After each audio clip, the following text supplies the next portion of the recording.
Good morning students. और हम लोग हाइड्रोफाइट्स के बारे में डिस्कस कर रहे थे कल। तो यहाँ जो सबमर्ज प्लांट हैं, जल निमग्न पौधे, तो जल निमग्न पौधे में क्या है, जलकुंभी एक आता है। तो इसमें जो इसके मीजोफिल टिश्यूज़ होते हैं इस पत्तियों में, पाइलिसेड टिश्यू और स्पंजी पैरेन्काइमा में भिन्नित होते हैं, अलग अलग होते हैं। वास्कुलर बंडल इसका कैसा होता है, हाइड्रोफाइट्स जलोद्भिद पौधों का, ये कम विकसित होता है, लेस डेवलप।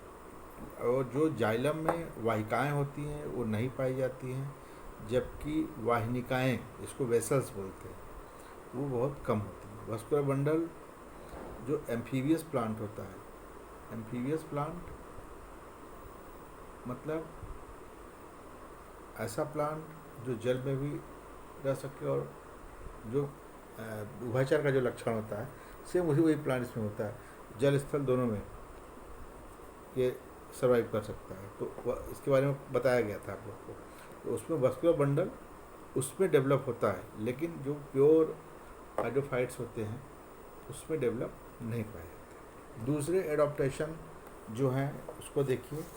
जो दूसरे एडॉप्टेशन है यानी दूसरा अनुकूलन जो है, तो पहला है पेरिनियल्स। ये देखिए पेरिनियल्स, पेरिनियल मतलब बहुवर्षीय। फूड रिजर्व इन राइजोम्स, जो प्रकंद होता है उसका, उसमें जिसके भोज्य पदार्थ उसमें रिजर्व होते हैं, उसमें संचित होते हैं।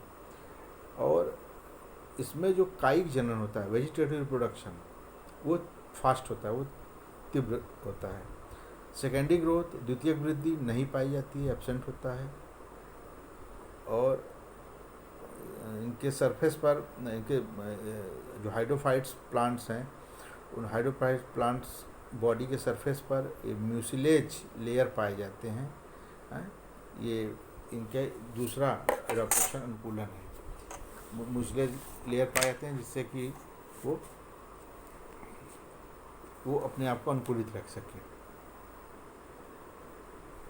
अब आता है मरुद्भिद पौधे, शुष्कोद्भिद भी बोला जाता है, और ज़ीरोफाइट्स। तो ये जो मरुस्थल होता है, शुष्क जलवायु में पाए जाने वाले पौधे हैं। शुष्क जलवायु वाले क्षेत्र देखा जाए तो प्रायः रेतीले व पथरीले होते हैं, जहाँ रेगिस्तान होता है। वायु में आर्द्रता का भाव, वायु की तेजी, तापक्रम की उच्चता, प्रकाश की अधिकता और भौतिक शुष्कता और कायिकी शुष्कता, ये सब मिलकर वातावरण को शुष्क बनाते हैं। अब यहाँ पर आपको डाउट होगा, भौतिक शुष्कता क्या होती है। ज़मीन में जो पानी होती है, कम हो या ना हो, तो वो उसकी भौतिक शुष्कता होगी, बहुत कम मात्रा में पानी। कायिक शुष्कता, वो जो उस पानी को वो अपने अंदर ले न पाए, वो कायिक शुष्कता हो, इसमें लेने में असक्षम हो। अतः मरुद्भिदों में इस प्रकार का अनुकूलन उत्पन्न होता है, जिनके कारण पौधे मिट्टी से अधिक जल अवशोषित करते हैं, वाष्पोत्सर्जन क्रिया को रोकेंगे। अगर नहीं रोकेंगे तो जल जो उनमें रिजर्व है वो सब खत्म हो जाएगा, जल की अधिक मात्रा का संचय करेंगे। तो मरुद्भिदी पौधे जो ज़ीरोफिटिक प्लांट है, उसको ज़ीरोफिटिक प्लांट बोलते हैं, ज़ीरोफाइट्स बोलते हैं, को अनुकूलन के लिए ये 3 स्टेप्स हैं। देखिए, पहला है मरुद्भिदी पौधों में आकारिकी अनुकूलन, मॉर्फोलॉजिकल एडॉप्टेशन इन ज़ीरोफाइट्स। तो इसमें पहला देखा जड़ों में कैसा अनुकूलन होगा। इसमें जो मरुद्भिदी पौधे होते हैं उसमें रूट सिस्टम बहुत अच्छी तरह से विकसित होते हैं, रूट सिस्टम वेल डेवलप। आप इंग्लिश में लिखना चाहें तो और एक ये है कि और छोटे सेंटेंस बनेंगे इंग्लिश में, कंपेरिजन टू हिंदी। तो आप जैसा आप को उचित लगे, अगर हिंदी में लिखना चाहें तो मैं हिंदी बता रहा हूँ, उसका आप लोग समझ करके अपने लिखिएगा। Root hair and root cap well develop in roots. जो जड़ में जो रोम पाए जाते हैं, मूल रोम जिसे बोलते हैं, मूल रोम और मूल गोप, मूल रोम और मूल गोप पूरी तरह से विकसित होते हैं रूट्स में। जैसे उदाहरण है अपुंसिया यानी नागफनी, जानते हैं, इसके जड़ के शीर्ष पर भी रोम होते हैं। कभी कभी जड़ें मांसल होकर जल संचय करती हैं, मांसल होकर जड़ें, जैसे इसमें होता है एस्पैरागस में जड़ें मांसल का रूप ले लेती हैं और जल का संचय करती हैं। दूसरा है तनों में अनुकूलन।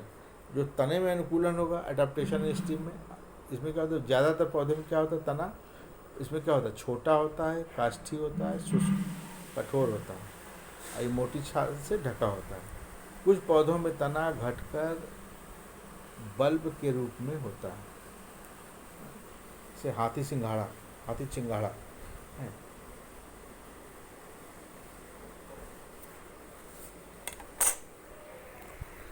दूसरा है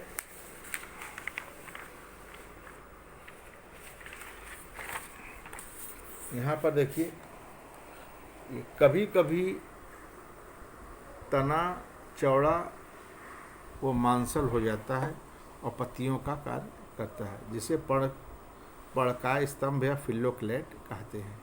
नागफनी, रसखस ये सब इसका उदाहरण है। नागफनी में एक से अधिक पर्व पाए जाते हैं और सतावर जैसे एक पर्व पाया जाता है। तो ये नागफनी को हम इसके जो तना चौड़ा मांसा जैसा हो जाता है, पत्तियों का कार्य करता है, और फिल्लोक्लेट बोला जाता है। और क्योंकि इसमें पर्व और पर्व संधियाँ कई ठो होते हैं। सतावर में को पड़ा पर्व या क्लैडोट बोला जाता है, क्योंकि इसमें एक ही पर्व पाया जाता है यहाँ पर। तो पत्तियों में अनुकूलन, वाष्पोत्सर्जन कम करने के लिए पत्तियों में क्या होता है, अनुकूलन होता है यहाँ पर। तो कुछ पौधों की पत्तियाँ छोटी होती हैं नागफनी की, और किसमें रूपांतरित हो जाती है, कांटों में। नागफनी के ऊपर आपने देखा होगा कांटे लगे होते हैं, तो उसकी रूपांतरित पत्तियाँ हैं। कभी कभी पत्तियाँ मांसल हो जाती हैं और जल संग्रह का कार्य करती हैं, जैसे कि एलोवेरा, खूब अच्छे से जानते हैं आप लोग एलोवेरा को, उसको हिंदी में धिक्वार भी बोला जाता है। आयुर्वेद में इसका खूब प्रचार है। यक्का, इस प्रकार के पौधों को मृदुपर्णी, मरुदभिद या मलैकोफिलस ज़ीरोफाइट्स कहा जाता है। पत्तियों की सतह चिकनी एवं चमकदार होती है। अच्छा, इसकी पत्तियों की सतह चिकनी और चमकदार होती है। अच्छा, फायदा क्या होता है चिकनी चमकदार होने से? जो प्रकाश की किरणें हैं उस पर जब पड़ती हैं और प्रकाश किरणें हुए या उष्मा हुआ तो उससे पड़ती हैं और टकरा कर फिर परावर्तित हो जाती है, तो ये फायदा होता है इसमें। शुष्कोद्भिद पौधों में शारीरिकी अनुकूलन, शुष्कोद्भिद कहिए चाहे मरुद्भिद कहिए, एक ही बात हुआ। एनाटॉमिकल एडाप्टेशन इन ज़ीरोफाइट्स, इसमें पहला क्या होता है, पहला शारीरिक, जब इसका तने को हम काटेंगे या जड़ को काटेंगे हैं, तो हम क्या देखेंगे उसमें, पहला मिलेगा हमको, पहला एपिडर्मिस, जिसको बाह्य त्वचा बोलते हैं। ये बहुत अच्छे तरह से विकसित होता है, वेल डेवलप होता है, और बहुत सी जो पत्तियां होती हैं वो मल्टी लेयर्ड एपिडर्मिस पाया जाता है उसमें, यानी बहुपरतीय या बहुत परत बाह्य त्वचा पाया जाता है, जैसे नीरियम। और इस पर क्यूटिकल, मोटा क्यूटिकल का लेयर भी हो सकता है, उपस्थित हो सकता है। दूसरा स्टोमेटा जो होता है, हमारे बारे में मालूम है आपको, रंध्र।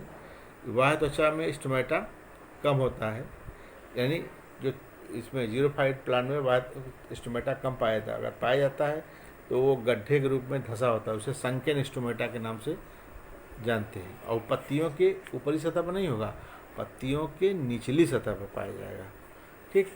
हाइपोडर्मिस क्या होता है, ये स्क्लेरेनकाइमा टिश्यू का बना होता है एंड मल्टी लेयर्ड होता है, कई परत में होता है। मैकेनिकल टिश्यू अच्छी तरह से डेवलप होता है। मेसोफिल टिश्यूज वही जैसे उसमें था। पैलिसेड टिश्यू और स्पंजी पैरेन्काइमा में भिन्नित होता है। कॉर्टेक्स किसका बना होता है, पैरेन्काइमा सेल का बना होता है। और इसमें अब देखो हाइड्रोफाइट्स में इंटरसेलुलर स्पेस आपको वेल डेवलप मिलेंगे। लेकिन यहाँ पर इंटरसेलुलर स्पेस एब्सेंट होते हैं या बहुत कम होते हैं। वास्कुलर बंडल क्या होता है? पूर्ण विकसित होता है, वेल डेवलप होता है। अब आता है कुछ दूसरे एडाप्टेशन इसमें, सम अदर एडाप्टेशन, कुछ दूसरा अनुकूलन।